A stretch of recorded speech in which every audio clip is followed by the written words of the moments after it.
अस्सलामु अलैकुम वरहमतुल्लाहि वबरकातुहू। अल्हम्दुलिल्लाहि रब्बिल आलमीन। अशहदु अन ला इलाहा इल्लल्लाह व अशहदु अन्न मुहम्मदन अब्दुहु व रसूलुहु। अम्मा बाद।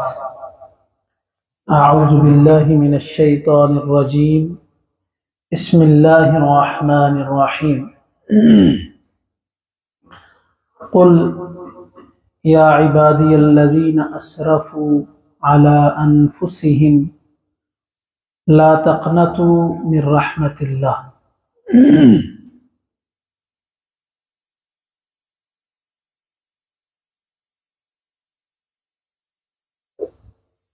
अगर हम अपने आप को देखें, अपने अमाल को देखें, अपने अजीज़ व अक़ारिब में देखें, अपने मोहल्ले में देखें, मुआशरे में देखें, तो हर तरफ से परेशानियां ही परेशानियां हैं। एंड रिजल्ट मायूसी की तरफ जाता है।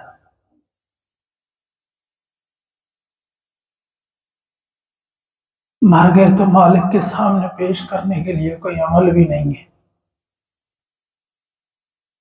और दुनिया में भी हमारे हाथ में कुछ भी नहीं है। हर दूसरे घर में परेशानी की एक अलग दास्तान है।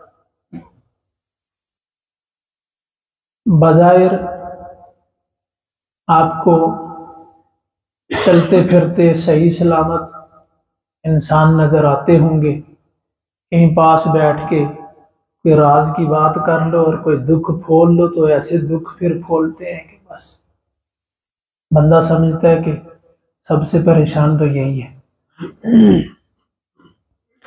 जिस रवश पर हम हैं और जिस डगर पर हम चल रहे हैं उसमें बहुत बहुत कमजोरियां हैं। लेकिन जब हम इन सारी चीजों से हटकर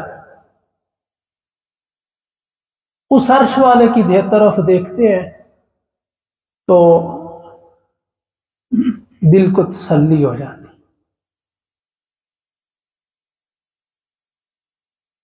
उसके साथ जब अपना आप जोड़ते हैं तो उस वक्त सुकून मिलता है। या इबादियल कुल कह दीजिए, या इबादियल्लज़ीना अस्रफ़ू अला अनफुसिहिम। ऐ वो लोगों जिन्होंने बहुत गुनाह कर लिए, ला तक़नतू मिन रहमतिल्लाह, जितने भी किए हैं ना, मैं तुम्हारा रब तो हूं ना, मेरी रहमत से ना उम्मीद ना होना। ये बंदा मोमिन की उम्मीद है बस। अगर बंदा मोमिन ये देखना शुरू कर दे, इस तरह मैंने शुरू में बयान किया कि इस तरफ भी देखें उस तरफ, तो फिर नाउमीदियां ही नाउमीदियां है। लेकिन जब बंदा मोमिन अपने रब की तरफ देखता है ना, तो उससे ताल्लुक जोड़ता है ना, तो फिर उसकी रहमत ही आती है, उसकी रहमत ही नजर आती है। ये रमजान अल मुबारक ये उसकी रहमत ही है ना। हम यहाँ पे बैठे हुए अल्लाह के इस घर में, ये उसकी रहमत ही है ना। वरना हमसे बड़ा पापी कौन है? हम तो बड़े नाफरमान हैं, लेकिन उसने यहाँ पे हमें बिठाया हुआ है। आज हम उसके सामने बैठे हुए हैं, उसके घर में बैठे हैं, उसके मेहमान ही है, उसकी खास रहमत है, उसका खास फजल है। ये वो रहमत है जिसके बारे में उसने अपने अर्श के दाएं जानिब एक तख्ती के ऊपर लिख के लगाया हुआ है, इन्ना रहमती वसियत गज़बी, मेरी रहमत मेरे गजब पर हावी है। जितना मर्जी गुनाह कर लिए, जो कुछ भी हो गया तुमसे, एक दफा आ जाओ और ताल्लुक जोड़ लो। और ये रमजान उसी टूटे हुए ताल्लुक को जोड़ने के लिए आता है। इंसान इबादतें तो सारी अल्लाह के लिए करता है, सारी इबादतें अल्लाह के लिए होती है, लेकिन रोजे के बारे में अल्लाह रब्बुल इज्जत कहते हैं कि रोजा बंदा मेरे लिए रखता है और मैं ही उसको इसका अजर दूंगा। अल्लाह नमाज भी तो हम तेरे लिए ही पढ़ते हैं, सदका भी तो हम तेरे लिए ही करते हैं, दीगर उमूर नेकी के सारे काम अल्लाह तेरे लिए ही है, लेकिन अल्लाह कहते हैं रोजा बंदा मेरे लिए रखता है और मैं इसको इसका अजर दूंगा। ये खास ताल्लुक है रोजे का उसके रब, बंदे का उसके रब के साथ। ये रोजे में ना बंदे का ये जो है ना, ये सीने में एक नरम सा लोथड़ा ये जाग जाए ना, और इसका ताल्लुक उसके रब के साथ जब जुड़ जाए ना, तो फिर ये दिल के दरीचे जब खुलते हैं तो फिर अल्लाह रब्बुल इज्जत की रहमतों की बरखा बरसती है, फिर परेशानियां दूर होती है, फिर तकलीफें दूर होती है। बस ये रमजान हमें हमारे रब के साथ जोड़ दे, ये रमजान हमें हमारे रब के साथ जोड़ दे, बहुत बड़ी कामयाबी है, बहुत बड़ी कामयाबी है। और जब बंदे का ताल्लुक रब के साथ जुड़ जाता है तो फिर रब जिसका हो जाता है उसको किसी और की जरूरत नहीं होती। हम तो कहते हैं ना वो फलां से भी ताल्लुक है, फलां डॉक्टर साहब है, कोई बीमार हुआ तो चलो डॉक्टर भी हमारे साथ, उसके फलां साहब से हमारा ठीक ताल्लुक है, फलां थाने में भी ठीक ताल्लुक है, फलां कर्नल साहब के साथ ही हमारी ठीक दुआ सलाम है, तो कोई मुश्किल टाइम आया तो। लेकिन ये सब ना हो, एक रब हो, तो अल्लाह की कसम बंदे के वारे ही नहीं आ रहे, और ये सारे के सारे हों, वो ना हो तो फिर परेशानियों से कोई बंदे को निजात नहीं दे सकता। हजरत जुनैरा रजी अल्लाह ताला अन्हा अबू जाल की लौंडी थी। अबू जाल बहुत मारा करता था, बहुत मारा करता था, इतना मारता कि हजरत जुनैरा की भी नहीं चली गई, नजर नहीं आता। अबू जाल एक दिन कहता है, जुनैरा देखा है ना, मेरे लात और उज्जा ने तेरी आंखें छीन ली है, तुझसे अभी भी कहती है मोहम्मद और मोहम्मद का रब। हजरत जुनैरा कहती है, सुन अबू जाल, तू समझता है कि तेरे लात और उज्जा ने मेरी आंखें छीनी है? मेरी आंखें मेरे रब ने छीनी है, अगर चाहे तो वो मुझे वापस भी लौटा सकता, तेरा लात और उज्जा कुछ भी नहीं कर सकता। हजरत जुनैरा ने ये बात कहनी थी, रात को सोई ना, सुबह उठी तो आंखों की बिनाई वापस आ गई। ये है बस, बंदा उसके साथ यकीन हो जाए, तवक्कुल हो जाए, उसके साथ बंदे का ताल्लुक जुड़ जाए। वो हारून बल्खी थे ना, हजरत मालिक बिन दीनार ने उनको मुंह पे तमाचा लगाया और कहने लगे, इतना बड़ा गुनाह करके आ गए हो। मालिक बिन दीनार कहते हैं, मैं हज के लिए गया तो एक हज में बहुत रश था, बहुत रश था। आखिरी बात आपके साथ, मुझे पता है ताक रात गुजरी है। तो मालिक बिन दीनार कहते हैं कि बहुत रश था आज एक दफा हज में, तो मैंने कहा कि अल्लाह, आज तो तेरे बड़े बड़े नेक बंदे आए हुए हैं, अल्लाह कोई ऐसा भी तो नहीं है कि जिसका हज कबूल ना हुआ। वैसे ही मेरे दिल में बात आई। कहते हैं मैं सोया ना तो मुझे ख्वाब आई कि हारून बल्खी का हज कबूल नहीं हुआ। कहते हैं मैं वो एरिया जहां पे अराक के लोग आए हुए थे उस तरफ चला गया और मैंने जाकर उन लोगों से पूछने लगा, ये हारून बल्खी कौन है? तो उन्होंने कहा, वो दूर एक खेमा लगा हुआ है, उस खेमे में जाओ, एक बंदा है जो किसी से कोई बात नहीं करता, दिन को रोजे रखता है, रात को मसल्ले भी होता है, वो हारून बल्खी है, वो हमारा बड़ा नेक बंदा है, बड़ा नेक बंदा है, बड़ा वलीउल्लाह है। कहते हैं लोगों की बातें मैं सुनता हूं तो कुछ और है, और मैंने जो ख्वाब में देखा है वो कुछ और है। कहते हैं मैं उसके पास चला गया, वो इबादत में मशगूल था, उसने सलाम फेर के मैंने बाहर से जब आवाज लगाई तो उसने आवाज दी, आगे से कहता है, फिर नहीं कबूल हुआ इस साल भी, हारून बल्खी का आज इस साल भी कबूल नहीं हुआ। कहते हैं कि मालिक बिन दीनार कहते हैं मैं उसके इस मामले से बड़ा परेशान हुआ, मैं उसके पास जाके बैठ गया, मैंने कहा क्या मामला है यार, वजह क्या है? कहता जिंदगी में एक गुनाह किया, वो गुनाह करने के बाद 24 साल हो गए, 40 साल हो गए, गुनाह करने के बाद 40 साल हो गए, 40वां हज है। जब भी हज करता हूँ, हज से फारग होता हूँ, तो कोई ना कोई अल्लाह का नेक बंदा आके कह देता है मैंने ख्वाब में देखा हारून बल्खी का हज कबूल नहीं हुआ। कहा तेरा गुनाह क्या है? कहने लगा शराब पिया करता था। एक दिन शराब पी के रमजान में आया, असर की नमाज के बाद आकर बीवी से कहा कि कुछ खाने पीने के लिए दे। अम्मा बैठी तंदूर पे रोटियां लगा रही थी। अम्मा ने कहा ना ओए हारून, तुझे शर्म नहीं आती? रोजों में भी तू नशा करता है, हराम पीता है और फिर घर वालों को भी आके तंग करता है। कहता है मैं नशे की हालत में था, मैंने अम्मा को मारा तमाचा, अम्मा गिरी तंदूर में, मुझे लोगों ने बंद कर दिया कमरे में। सुबह मुझे जब होश आई तो रात को लोगों ने मेरी अम्मा को दफन कर दिया था। और अम्मा ने आखिरी वसीयत यह की कि हारून को मेरे जनाजे में ना शरीक होने देना और मेरा मुंह ना देखने देना। कहते हैं सुबह जब दरवाजा मेरा खुला तो मैं बाहर निकला तो बीवी ने भी सब कुछ तैयार करके रखा हुआ था। मैंने उसे कहा तू किधर जा रही है? कहती है जो अपनी मां का नहीं हो सकता वो मेरा क्या हो सकता।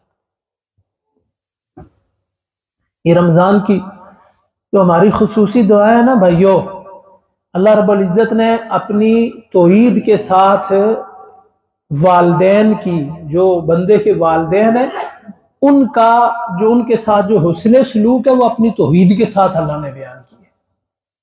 अपनी तौहीद के साथ वालदैन का हुस्न सलूक बयान किया। और वालदैन का हुस्न सलूक ये है कि इसका मतलब ये है कि बंदा जिंदगी में उनसे दुआएं ले, ये वालदैन से हुस्न सलूक है। और जब वो फोत हो जाए तो बंदा उनके लिए दुआएं करे, ये हुस्न सलूक। अब दुआएं जो लेगा ना वो वही होगा जो उनकी खिदमत करेगा, तो वो उसको दुआएं देंगे। और वालदैन को भी चाहिए, माँ बहनों को भी चाहिए और भाइयों को भी चाहिए कि औलादों के लिए दुआएं किया करें। 3 लोगों की दुआएं रद्द नहीं होती। ये जो जाकर कहते हैं ना मौलवी साहब मेरा बच्चा ये नहीं है, मेरा बच्चा सुनता नहीं है, मेरा बच्चा ये नहीं करता, कभी अकेले में बैठकर अपने बच्चे की शिकायत अपने रब से भी कर लिया करें। कभी अल्लाह को भी बता दिया करे अल्लाह नाफरमान हो गया है तो ही कुछ कर ले। तो बंदा अपने रब के साथ बंदे का ताल्लुक हो और उससे अल्लाह बातें करेंगे। तो वालिदैन का हक ये है कि बंदा उनके लिए जिंदगी में उनसे दुआएं ले और दुआएं लेने के लिए उनकी खिदमत करनी पड़ेगी। और जब वो फोत हो जाए तो उनको फिर बंदा दुआएं दे। इसलिए अपनी खुसूसी रमजान की दुआओं में अपने वालिदैन को ना भूलें। अल्लाह हमारे जिन जिन के वालिदैन इस दुनिया से चले गए अल्लाह उनकी मगफरत फरमा, अल्लाह उनकी मगफरत फरमा, अल्लाह उनके दर्जात बुलंद फरमा, अल्लाह उनके दर्जात बुलंद फरमा। अल्लाह जिनके हयात हैं अल्लाह उनको उनकी खिदमत करने की तौफीक नसीब फरमा, अल्लाह उनको खिदमत करने की तौफीक नसीब फरमा। तो हारून बल्खी मालिक बिन दीनार को कहते हैं कि अल्लाह अकबर, उस दिन से लेकर आज तक, जब से मैंने मां को मारा था उस दिन से लेकर आज तक मुसलसल रोजे रखता हूं और अल्लाह की इबादत करता हूं और कोई हज छोड़ा नहीं है, लेकिन कोई इबादत कोई हज कबूल नहीं होता। मालिक बिन दीनार ने ना तमाचा मारा मुंह पे, कहने लगा इतना बड़ा जुर्म करके बैठा हुआ है फिर अल्लाह से मांग रहा है। तो मालिक ये उसे मार के ना चले गए। कहते फिर मैं जाके सोया तो कहने लगा मुझे ख्वाब आई, ख्वाब में मुझे कहने वाला कहता है जिसको तू ना उम्मीद करके आया था हमने उसको उसकी मां के जरिए ही बख्शिश कर दी है उसकी। ला तकनतू मिन रहमतिल्लाह। लोगों ये ना कहो कि फलां को अल्लाह बख्शेगा ही नहीं। अल्लाह के नबी अलैहिस्सलाम ने 70 कारी भेजे एक इलाके की तरफ और उनको जाकर वो पढ़ाएंगे। लेकर जाने वाले अल्लाह के नबी अलैहिस्सलाम की तैयार की हुई पनीरी को लेकर गए, मेरे नबी की सारी जिंदगी की मेहनत को लेकर गए। सबसे अच्छे जो तैयार हुए थे अल्लाह के नबी ने 70 वो भेजे थे जो सबसे अच्छे पढ़ने वाले थे, तैयार हुए थे, उनको भेजा। मुबल्लिग थे जो तबलीग के लिए भेजे थे, उनको रास्ते में रेल और जकवान वालों ने धोखा दे के कत्ल कर दिया। अल्लाह के नबी अलैहिस्सलाम मुसल्ले पे खड़े हुए, 1 महीना तक आप अलैहिस्सलाम बद्दुआ करते रहे। आप अलैहिस्सलाम ने जब नाम लिया ना, अल्लाह फलां को भी हलाक कर दे, अल्लाह फलां को भी हलाक कर दे, अल्लाह ने कहा मोहम्मद बस बस, किसी का नाम लेकर बद्दुआ नहीं कर, जिसके लिए तुम आप नाम लेकर बद्दुआ कर रहे हो, अल्लाह चाहे तो उनको भी माफ कर सकता है। अल्लाह चाहे तो उनको भी माफ कर सकता है जिनको तुम नाम लेकर कह रहे हो कि अल्लाह उनको जहन्नम का अजाब दे दे। अल्लाह चाहे, अल्लाह की रहमत बड़ी कुशाद है।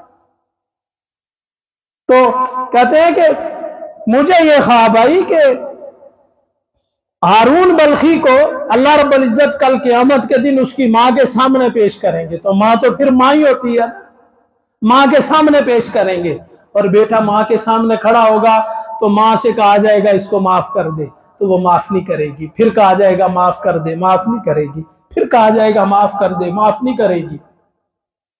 रिश्तों से कहा जाएगा इसको जहन्नम की तरफ लेकर जाओ। जब वो जहन्नम की तरफ लेकर उसे जा रहे होंगे ना, तो वो एक दफा मुड़ के आवाज मारेगा अम्मा, और बंदे की आवाज उसकी माँ के लिए हो, तो अम्मा कहेगी मैं नहीं माफ करती तुझे हारून। फिर वो मुड़ेगा अम्मा, फिर वो कहेगी नहीं माफ करती तुझे। कहा कि तीसरी मर्तबा वो फिर मुड़ेगा और कहेगा अम्मा ये मुझे आग में डालने वाले। अम्मा कहेगी अल्लाह मैं इसको माफ करती हूं। अल्लाह उस अम्मा के दिल में डाल देगा कि वो इसको माफ कर दे। ला तक़नतू मिन रहमतिल्लाह। वो लोगों जिन्होंने बहुत गुनाह कर लिए, अल्लाह रब्बुल इज्जत की रहमत से नाउमीद ना हो। कोई परेशान हाल है तो वो परेशानी इस रमजान में अपने रब के सामने बयान करे। कोई तंग दस्त है तो वो तंग दस्ती लोगों के सामने बयान करने से पहले अपने रब के सामने बयान करे। किसी को अपनी औलाद से परेशानी है तो वो ये परेशानी अपने रब के सामने बयान करे। किसी की जवान बेटियों का मसला है, शादियों का मसला है, तो वो ये परेशानी अपने रब के सामने बयान करे। किसी को घर में अपने भाई चचाजाद से, कजन से, चचा ताया से किसी को कोई परेशानी है तो वो दुश्मनियां मूल ना ले, वो ये रब के सामने अपनी ये परेशानी बयान करे। अल्लाह रब्बुल इज्जत इस रहमत वाले महीने में उसकी परेशानी को दूर करेगा। कुल या इबादी अल्लज़ीना असरफू अला अनफुसिहिम, ऐ मेरे बंदो जिन्होंने अपने जानों पर बड़ा इसराफ कर लिया, बड़े गुनाह कर लिए, अल्लाह की रहमत से ना उम्मीद ना हो। अल्लाह से दुआ है अल्लाह रब्बुल इज्जत हमारी ये रमज़ान की इबादत कबूल व मंजूर फरमाए। अल्लाह रब्बुल इज्जत से दुआ है कि अल्लाह रब्बुल इज्जत हमारे इन टूटे फूटे अल्फाज को अपनी बारगाह में शर्फ़ कबूलियत से नवाजे। मोहतरम कारी एहतशाम साहब जो अल्लाह के दीन के लिए काम कर रहे हैं, अल्लाह रब्बुल इज्जत उनके इस काम को अपनी बारगाह में शर्फ़ कबूलियत से नवाजे। जो हमारे भाई, जो दोस्त, जो बहनें इस नेकी के काम में उनके साथ मुआवनत कर रहे हैं, उनका साथ दे रहे हैं, अल्लाह उनको इसका अपनी जनाब से, अपनी रहमत से खुसूसी उनको अजर दे। ए अल्लाह तू ही अजर देने वाला है, तो छोटी छोटी नेकी को बहुत बड़ा बनाकर अजर देने वाला है। अल्लाह ये हमारे भाई तो एक तेरे दीन के लिए बहुत बड़ा काम कर रहे हैं। अल्लाह इसको अपनी बारगाह में कबूल व मंजूर फरमा। व आखिरु दावाना अनिल हम्दुलिल्लाहि रब्बिल आलमीन।